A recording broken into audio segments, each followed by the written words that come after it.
Hi friends, I'm excited to introduce my guest to my vlog.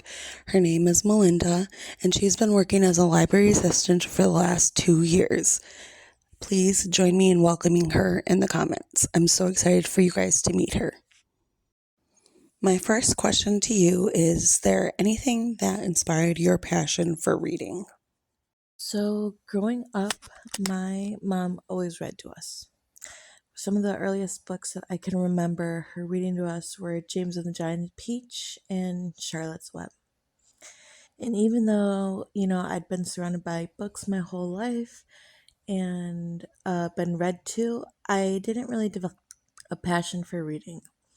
The first books I can remember reading on my own were the Meg Cabot series, and I only read those in order to watch the movies. It was kind of like an unofficial rule in our house to read the books, then watch the movies. But it wasn't until we went to go see the first Harry Potter film as a family that it kind of sparked something in me. Because we had gone to see the movie as a family, and my brother had told me if I had enjoyed the movie, which I did, I enjoyed it immensely, that I would like the book. And so that was about fourth grade. I was about 10. And so I read the first book, and then the second book, and then the third book, and the fourth book, all within a span of months. And I just couldn't put them down. Who is your favorite author? So, my favorite author as of right now, until someone comes off and knocks her off her shelf, is Jennifer L. Armentrout, and I really enjoyed her From Blood and Ash series. I'm interested to know why you chose to work in a library as a librarian assistant. It was mostly opportunity. I had been working in private daycare for almost 4 years, and the group of kids that I had been working with were leaving to go winter kindergarten and Park District for the summer. And my mother, who had worked at our local library for 20 years, mentioned that they had a job opening.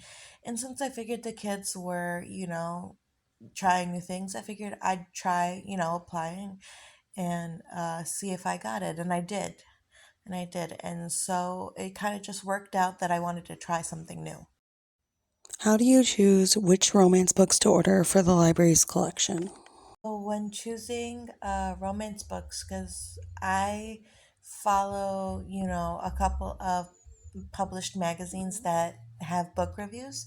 Library Journal, for one, has a good amount of reviews, and it comes out with an issue, I think, bi-weekly, if not monthly. And so from there, I look and read the reviews of books that are about to be published.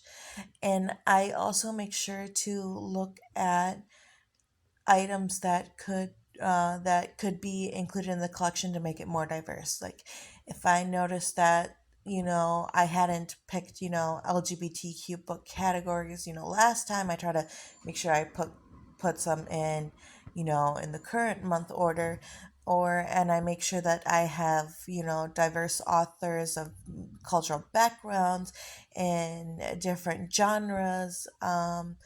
And a lot of times I look on social media as well, to see what's really popular. I also sometimes pick things that I myself, as a fan of romance genre, would like to read as well. Can you tell us more about your job? Aside from ordering romance books for our romance collection, I also have some other responsibilities. I am on the adult reference desk, which is on the upper floor for the adult services floor. When I'm on the desk, I answer a lot of reference questions. I am there to assist people if they need help on the computers or need help printing. And if someone comes in looking for a book and it's not there, I'll place a hold on it, which means that other libraries in our consortium, if they have the book available, they would possibly be able to send it to our library for the patron to pick it up and read. Along with working the adult services desk, I am also responsible for creating programs for our patrons. Sometimes this could be a craft program or looking for a presenter to come into the library and either do a presentation or talk about services an organization might offer. And seeing as I am officially the bilingual library assistant, I also do programming in Spanish as well as English.